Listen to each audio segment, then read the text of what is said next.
That's pretty funny. Charlamagne the devil? Possibly. The Breakfast Club. Yes, Donkey of the Day for Thursday, May 12th goes to a 60-year-old Trenton, South Carolina man named Joseph McKinnon, okay? Salute to South Carolina. You know that's the crib, that's home.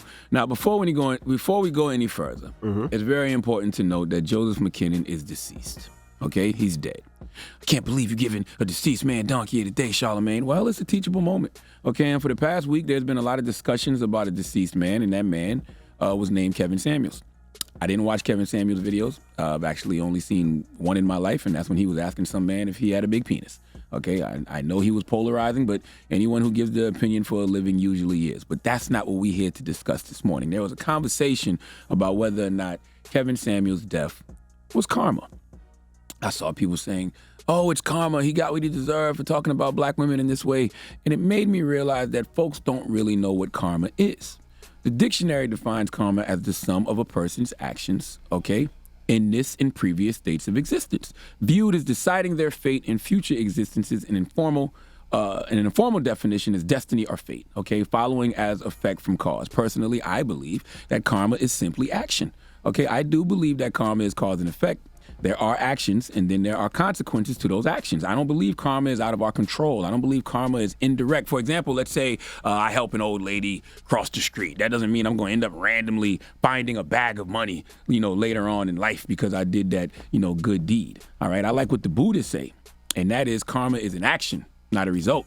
All right, the future is not set in stone. You can change the course of your life right now by changing your intentional acts and self-destructive patterns. If you've been listening to me, then you know I'm in therapy. You know I'm big on investing in your mental wealth, but not just mental health, your spiritual well-being, okay? Spiritual development is very important to me. It's one of the core foundations of my personal development, and karma plays a key role in that. But karma is not what y'all think it is, okay? If you do something negative, that doesn't mean that something negative has to happen to you. If that's the case, then why do bad things happen to good people? Only good things should happen to good people, right?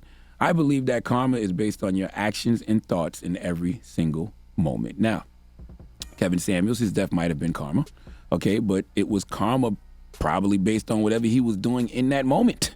They said he died from cardiac arrest. I told y'all, heart disease is the #1 killer of black people. What causes cardiac arrest? When a diseased heart's electrical system malfunctions. What causes heart disease? Well, a lot of lifestyle choices, all right? Diet, smoking, not exercising, a lot of things lead to high blood pressure, high cholesterol. So when you say a man, saying things you don't agree with about another person led them to have a heart attack, and that's karma? No. Karma is action, not fate. It's an action, not a result. That's what the word karma means, action. Okay, not fate. In Buddhism, karma is an energy created by willful action through thoughts, words, and deeds. We are all creating karma every minute, okay? And the karma we create affects us every minute. You smoking a cigarette right now?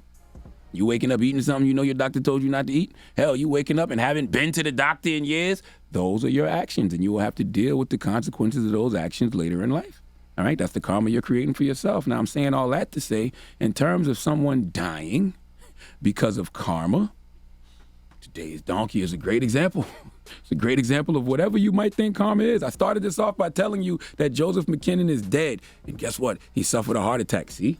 Here you go, Uncle Charlotte. Here you go, Brother Leonard, contradicting yourself per usual. You said a heart attack couldn't be karma. That's not what I said. I said I believe it's the karma you create for yourself. But if I wanted to point to a situation that could be considered karma by my standards, being in action and social media standards, this would be the example.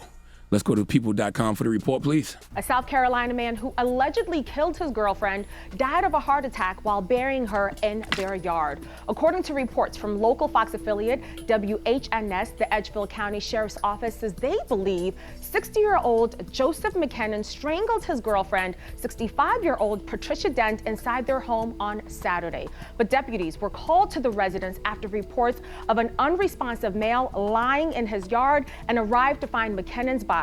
According to WHNS, medical personnel were unable to revive him. Sheriff Jody Rowland says while on the premises, authorities found a freshly dug hole and a second body, that of Dent, inside it.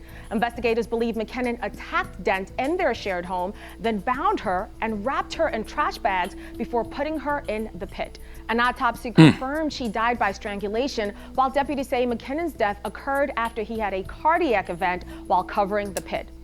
Now, this is the example of karma that proves all our definitions of karma correct, okay?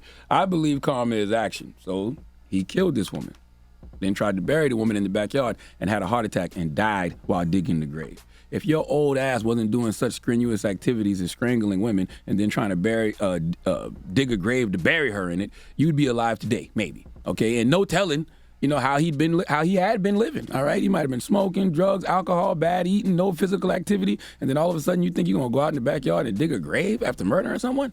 I've never murdered someone, but I would think strangling someone with your bare hands and killing them takes a lot out of you, all right? And if you wanna look at karma as, hey, you do something bad and something bad happens to you, you right too with this situation. This situation is a great example of both definitions of karma. If you are like me and you think karma is a spiritual principle of cause and effect where intent and actions of an individual influence the future of that individual, this is it. All right? Nobody told him to strangle that woman and then go dig a grave. You reap what you sow, but that's not all of it. Your actions and thoughts affect how you live your life, and they might affect how you die. In this situation, we definitely have a case. Please let Remy Ma give Joseph McKinnon the biggest hee-haw. Hee-haw. You stupid motherfucker. Are you dumb? Whatever you think karma is, this situation absolutely could prove both of us right. Absolutely. Both of those definitions right. Donkey of the Day is brought to you by the law office of Michael S. Lamonsoff. Don't be a donkey. Dial pound 250 on your cell and say the bull if you've been hurt in a construction accident. That's pound 250 from your cell and say the bull.